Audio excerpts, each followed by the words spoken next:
So today we're launching a 3-year partnership between Geelong Footy Club and Dulux. Tell us about the Colour Your Club campaign.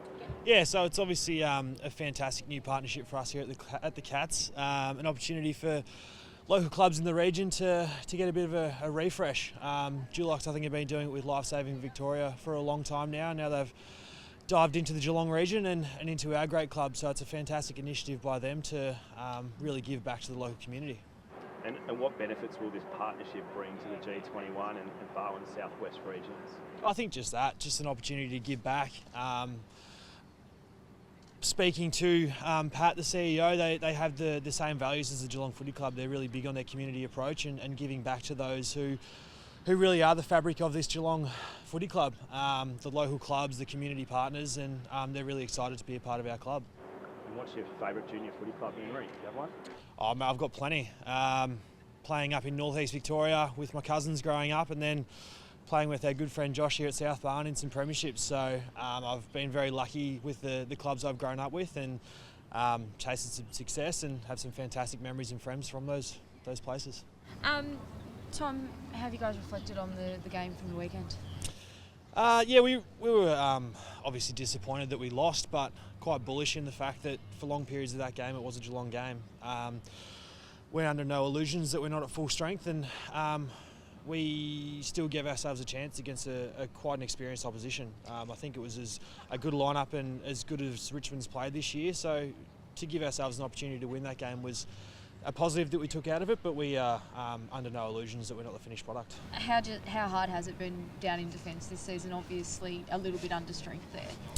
I think it's been no more or less difficult than it is every year. AFL footy is really difficult as long as I've been playing, so I think it's just a fantastic opportunity for growth and some new people in those areas and some experiences that we may not have had for a while. Myself, I'm learning a lot about my game and how I can influence others and almost be a coach, if you will, out there on the field and bring on the development of Sava Radigalia and Zach Guthrie and those boys that I'm playing around and trying to help them where I can. How important is it to get someone like Jack Henry back in the side? It's massive. It is. I think we don't have to look back too far than the grand final last year. The roles that he plays for us, his flexibility in playing almost every position on the ground, forward, ruck and back. He gives us a massive weapon all over the field, and he's had some being quite close with Jack. He's had some pretty dark moments with this injury, but I think you'll see a very happy and a very excited Jack Henry come the weekend. I was going to say, where's his headspace at now? Mate, he's very happy. Yeah, he's been bouncing around out on the track, and you do notice that infectious energy that he brings. He loves playing footy, and he's a bit of an unassuming character, but it's really nice to have him back out in the park for us. When you say he's been to some dark places, is it just because it was unusual, he didn't know when he was going to come back? I just think the recurrence of the injury. When you sort of start to have 1, 2, 3 of the same injury over a course, I think your mind ultimately could go to those places. But he's been first class. He's always in here working. He never asks for time off, and he's always one that's going to give himself every opportunity. It puts a smile on my face. He's a close friend, and I'm excited to see him back. You already spoke about Asava. How is he slotting into the back line? He's been brilliant.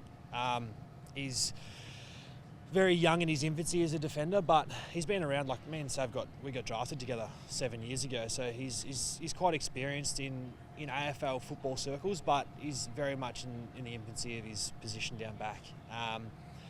He's given himself some hefty tasks, and he's rose to the occasion on most of them. He's going to make mistakes. He's learning his craft. He's learning that position, but it's really nice to have him back there with me, except my back does get a bit sore sometimes when the big fella cannons into me. So, but no, he's going from strength to strength, and he gives us again more flexibility and more options across our team, which is a real it's a positive for us. Has he found his spot? Has he found his position? I think so. Yeah, I think so personally. I think again his strength and his contested marking is something that you don't find every day. And just his athleticism and his willingness to learn has been really first rate too. He's really stripped it back, and over the summer months he learned the real basics of defence, and I think that's where it all sort of stemmed from, is the magical moments that he has, the big contested marks. It's all backed off the craft work that he does during the week. He actually is fantastic with his body work, his positioning and his aggression towards the ball. So it's all a byproduct of those small little breakdown things that he's been doing. How have you found stepping in for Paddy Dangerfield? It's business as usual for me. It's an honour to have represented the club, albeit as a stand-in role as captain, but it's every boy's dream to captain an AFL footy club. So it's something that I do hold close to my heart.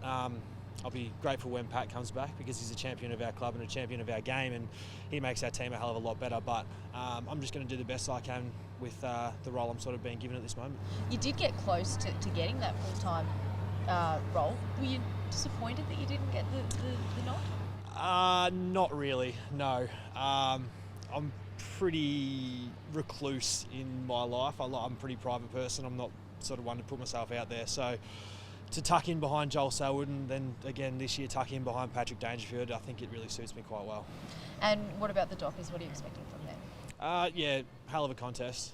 It's always a really difficult trip going over to Perth, whether it's West Coast or Fremantle. So we understand their strengths and they're playing a lot more bold with their ball movement. So we're going to have to be really sharp defensively, and they've got some fantastic strengths all over the field, as every AFL club does. But we really respect some of their young midfielders, Sarong and Brayshaw, and Jordan Clark. We know well. Luke Jackson's a high-profile recruit, and we know what they're capable of. But we're up for the contest, and we're going to bring our absolute A game over there when we get over there on Friday. You sort of ran through it before, Stewie, about playing well in that first half against Richmond. This year you played really well in sort of quarters, in patches. I know that's personnel, a lot of that, but is that something that comes as the season goes, that you hopefully play more four-quarter footy, or is it sort of something that you can fix up more? I think it's a sum of its parts, really. I think a lot of AFL games are momentum swings and nuances that probably don't get highlighted enough, I don't think. I think some teams can get away with the personnel that they do have and cover those gaps a lot easier. I think it sometimes does get exposed with the personnel that we are missing. We're missing some pretty experienced players in our group and some really important structural pieces as well. So it could be highlighted by that fact. But I think as well, the game's really hard. And the longer I stay in the AFL system, the more fluctuations I see.